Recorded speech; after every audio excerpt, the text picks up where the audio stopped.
Welcome to the Italian Wine Podcast. I'm Cynthia Chaplin, and this is Voices. Every Wednesday, I will be sharing conversations with international wine industry professionals, discussing issues in diversity, equity, and inclusion through their personal experiences working in the field of wine. If you enjoy the show, please subscribe and rate our show wherever you get your pods.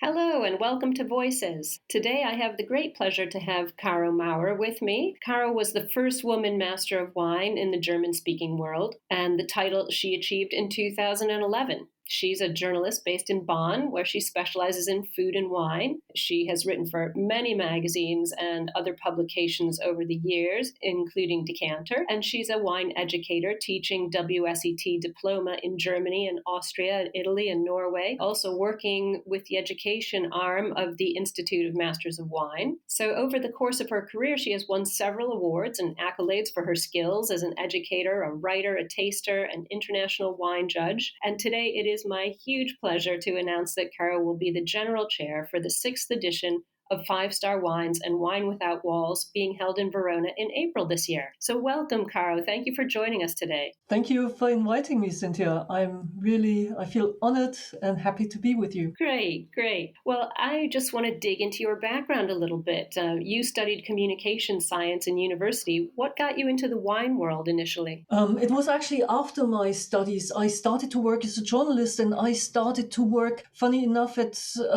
a correspondent in New York. So I moved to New York in 1988, and actually in May or June 1988. And I lived and worked in New York and in Los Angeles for almost 2.5 years. And I think in these days, the really good wines haven't arrived from the West Coast to the East Coast so far. And I think I had a lot of dreadful wines while I was living in New York, and I always was looking for the better ones. And when I got back in 1990, I started to look for really good wines within Europe. Riesling is still one of my favorite varietals in the world. And in Germany, well, there's plenty of it. And I wanted to learn more about wine, and that's why I started to drink more, to read more, to learn more, and I started to write about it. Fantastic. I think we were in New York at the same time. That's part of why I moved to Europe in search of better wine from 1987, 1988 in New York.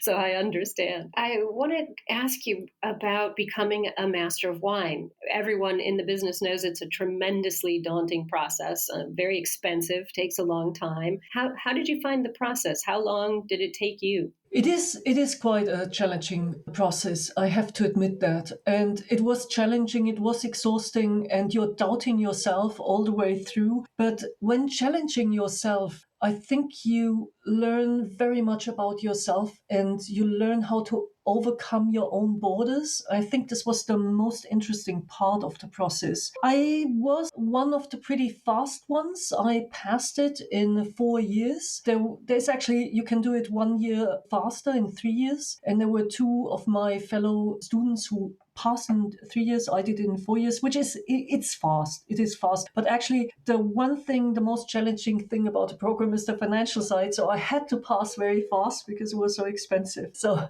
I needed to go through in a short time. I enjoyed very much the privilege of learning. I was 45 when I started with the program, and pretty old, I must admit. But the privilege of learning, studying, widening my own horizon was the best thing I've ever done in my life. And it was, when I said already it was very expensive, it was the best investment because I invested in myself, in my knowledge. And so I think it was one of the best things I've done in my life. I think that's wonderful. It is really true that the best learning takes place when you're learning something that you love and you've chosen for yourself. So I can understand that. I just want to point out for everyone listening that 4 years is extremely fast. 3 years is the minimum to become a master of wine. And most people take on average, I believe it's 7.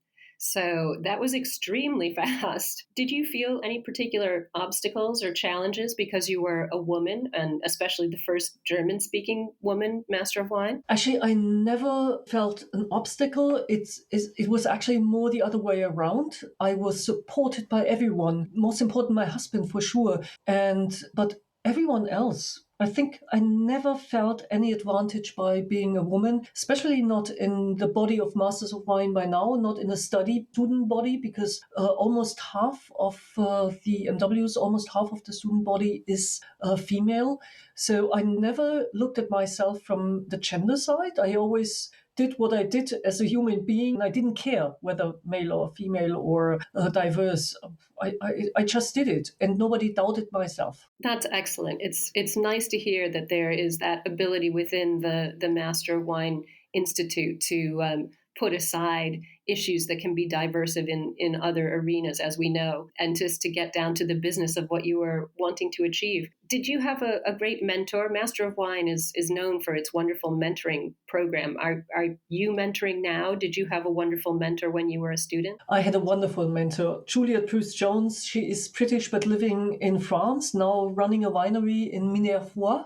And for sure, I became a mentor afterwards. I think for me, it's still a really great honor, and it's a really good part of my life to work with students. It keeps me on track. It keeps me on track about the study program, also about current topics in the world of wine. So I think I have around 6 mentees, and I have adopted 6 more, including 2 Italians, by the way. 2 Italians are with me as well. And it is, I think, I don't know why you want to give back. I think that's the major reason when you become a mentor. You want to give back the good experience you self-received when being a student. I think that's so true, especially in the world of education. A real student who really loves learning, the natural next step is sharing that knowledge with somebody else who's learning. So the mentoring side, that the opportunity to teach and to support new Master of Wine candidates is so special. What would you give sort of as advice to anybody, potentially myself, who might want to enter the program in the future? I hear it already, Cynthia, your interest. Well, the funny thing is, first, or the 2 first things I would tell you and everybody else is not to consider your wine knowledge on the first hand, but consider the financial issues, because let's say altogether, well, within the pandemic, it was probably the cheapest way to study for the Master of Wine, because you haven't been able to travel, and you haven't been able to taste all the wines around the world. But usually I make a financial plan for, let's say, 5 years, and count in that you might want to spend, let's say, roughly 8,000 euros per year on it. It's not so much the fees. The fees altogether, they add up to 12,000 or 13,000 pounds. But it's usually sharing the wines, traveling, meeting other students, get to a tasting, and go to a winery and prepare, do this course or that course. So for all this, you need money. And so you need to have a financial plan for a couple of years. I would say 5 years, it's fine. And the second most important thing is tell your partner, tell your family, tell your employer what you're going to do and what you're probably going through, which is that wine is becoming, or the study program is becoming, the most important part of your world. You love the studying, you love the wine, you love to meet the students, and it's the most important thing for 4 to 5 years in your life. You will neglect everything else around you. You will neglect your partner, you will neglect your children, your dog, for example. And I must say, sorry, Cynthia, you probably would become the most boring person in the world, because you are only talking about wine, you're only talking about what you just learned. And when you go to a restaurant,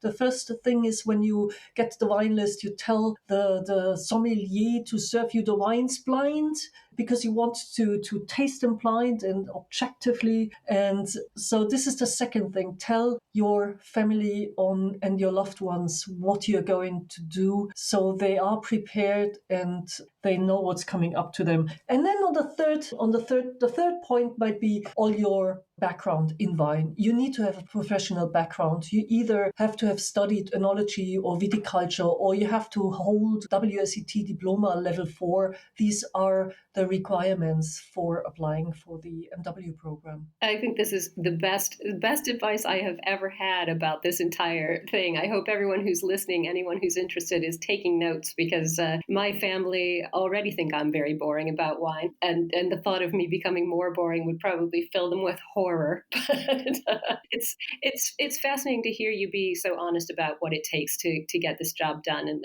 it's not something that's easy. I've chatted at length with a couple of the Italian Master of Wine students who are friends and acquaintances of mine, and it's really a journey, and it does take a lot. So you got there, you did it, you became an MW. What then changed in your life, in your career? With the title in your hand, I hope you celebrated with lots of bubbles, but what came next for you? I think the change was amazing. I mean, it was, for me, to my own surprise, I have to say, I was the 4th German MW, and the other ones haven't promoted the title so much. So in these days, let me put it this way, in 2011, so 11 years ago, it was still a pretty unknown title, and I used it. I marketed the title, and everybody was interested in it. It was amazing. Everybody was suddenly was aware of the title, of the achievement, which I've done. First of all, I think that I have motivated a lot of people to look in this way as well and to try it. Also in Germany, I think we have now a lot of German MWs. We have now altogether 10 or 11 German Masters of Wine already. And the first time in my life, I didn't have to justify my expertise. Everybody knew a Master of Wine has to know about wine. They respected my title, they respected my work, and for sure, all the money which I have invested is paid back. I mean, it was a really good investment also from the financial side. I think I paid off already in 1 or 2 years after I passed. You get the better jobs, they're better paid. And as I said, for me, very important is the respect people are paying me. And that's really interesting. The fact of not needing to justify yourself, not having to go through every point of your CV. People understand what Master of Wine means, and there is respect. I think that's great. Well, I'm gonna take on from what you said about promoting the Master of Wine title in Germany. What's your view of the wine sector in Germany these days? Where do you see the biggest potential for growth and quality? I know you love Riesling. What's happening in the wine world in Germany these days? I would say, Riesling is still the hottest topic. Riesling is the most important part, and Spätburgunder, which is Pinot Noir, the red, let's say the red partner of Riesling. I would say number 1 is Riesling and Pinot Noir. Number 2 is everything but Riesling and Pinot Noir. There's so many other things to discover in Germany. Let's say in the white wine side, for me, it would be Pinot Blanc. I prefer Pinot Blanc over Pinot Gris. And I think the Germans they have the sensitivity of handling Pinot Blanc, really great Pinot Blancs from Pfalz, for example, from Baden, with just a hint of oak.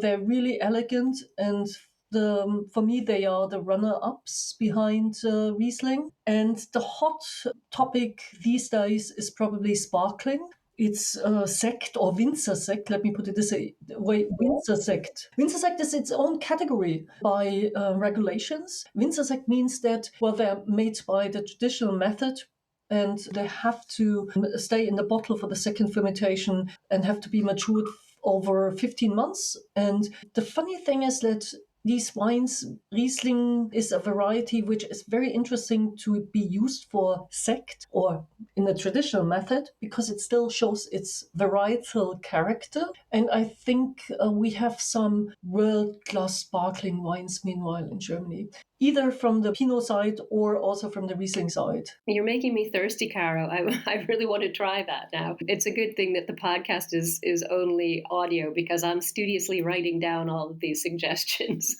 So you're also obviously a wine educator, which is, as I said, one of my favorite parts of my own career in the sector. Who are you teaching for these days, and sort of what's your favorite part about being an educator? Why should people become a wine student? First of all, it's I love teaching because you're not a school teacher. You don't have pupils in the age of 13, 14, 15 sitting in front of you which have to learn what you are telling them. You have people who are paying for it, who want to learn, who have chosen this course. I usually teach WSET and I only teach on the diploma level 4. So I have a highly motivated group of professionals sitting in front of me. My students, the candidates are so thankful to have somebody with competence, with passion, sometimes with humor, even as a German.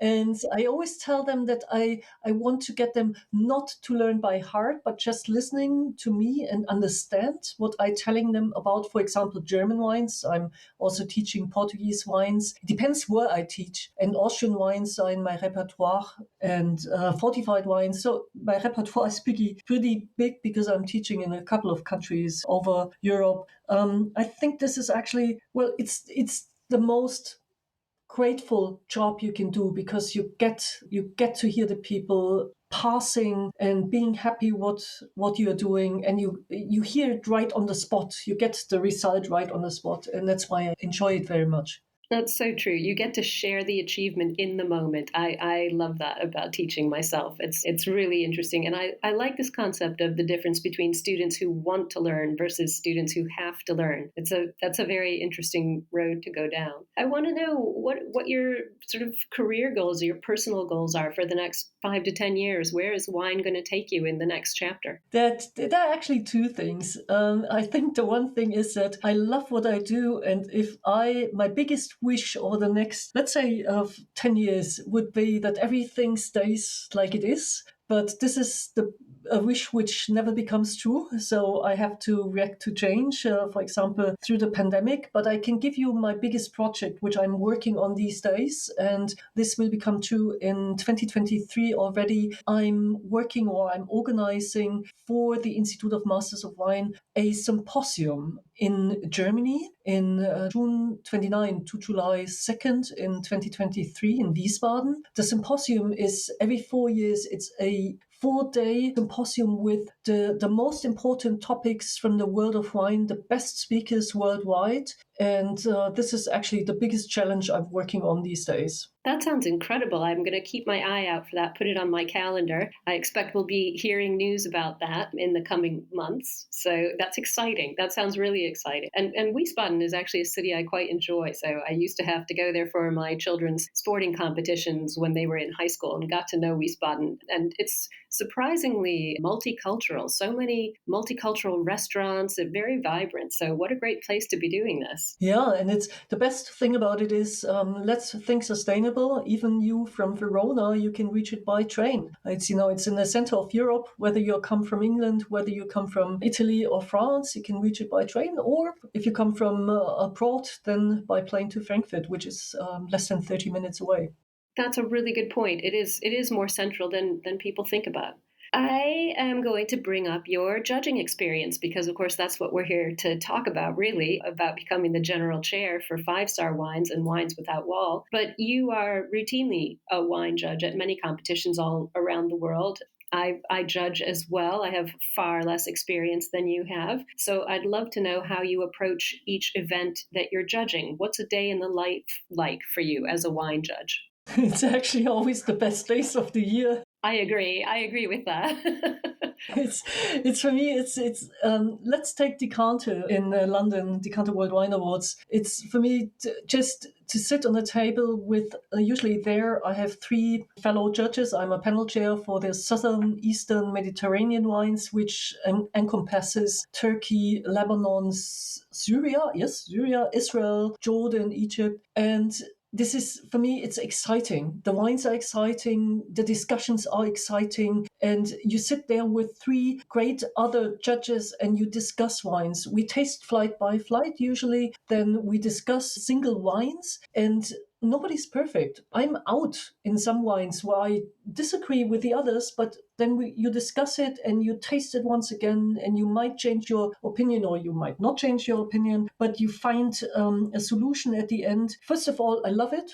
It makes me humble. it makes me proud. And I think I learn every day. I learn with every wine. And, well, the best job in the world. I utterly agree. And no one can ever know everything about wine. So I also really enjoyed that aspect of learning something new with every glass and with every discussion. It is so exciting. So but you sound like the ideal judge with that kind of a philosophy. I know we are all really looking forward to having you here in Verona for 5-star and Wine Without Walls in April. So give us some thoughts about what you're hoping to bring to that event and to the judging process there. I hope we're going to line you up some other great panel chairs and other general chair people to work with. So I'm excited for you to be here and to be our chief judge and let us see what you can do. Well, first of all, I must say it's an easy thing to say. First of all, I'm a female face within the line of chairs now, which has been male. So I might bring a different view. I bring a woman's face to the chair judges, and a more international approach, a very experienced approach, a very humble approach. And I'm actually keen to learn once again. It will be my first time this year. So I'm keen to learn about the people I'm working with, about the wines I'm tasting. And I think these are the major things I'm looking forward to. Well, I'm excited. I'm excited to have you here and to welcome you. Now, I have to ask you my famous last question, because this is the Italian Wine Podcast. What is your favorite Italian wine? You know, Cynthia, that everyone hates this question. I hate this question. That's why I love asking it of other people. The funny thing is, if I would say, I tell you one or a producer which I love. I mean, if I say I love Mascarello, which is one of my favorites, then on the next day I discover something else. I discover a great Amarone. I discover a great Brunello. I discover a great Lambrusco. Yes, a great Lambrusco. I probably started wine drinking when I was young with Lambrusco or Chianti Classico. So how can I leave them out? And the other thing is, sometimes you have to overcome your own opinion. And lately I rediscovered Soave. I rediscovered Soave as being a really pleasurable wine, expressive meanwhile, and I like these on warm summer days. And so it's always, my favorite wine is always the next one I will discover. Oh, I'm going to put that on a t-shirt. My favorite wine is the next one. I like that a lot. Well, there'll be no shortage of Soave for you when you get here. I'm living outside of Verona right now, not too far from Soave, so I'm sort of rediscovering it myself. And of course, Amarone and a lot of other great Italian wines will come your way at 5-star and Wine Without Walls. So I'm excited for you to arrive, and hopefully we can have an aperitivo and raise our glasses together, Caro. Congratulations for becoming our general chair, and thank you so much for coming on the show today. Thank you very much for inviting me, Cynthia. It was a pleasure to talk to you. Thank you for listening, and remember to tune in next Wednesday when I'll be chatting with another fascinating guest. Italian Wine Podcast is among the leading wine podcasts in the world, and the only one with a daily show. Tune in every day and discover all our different shows. You can find us at ItalianWinePodcast.com, SoundCloud, Spotify, Himalaya, or wherever you get your pods.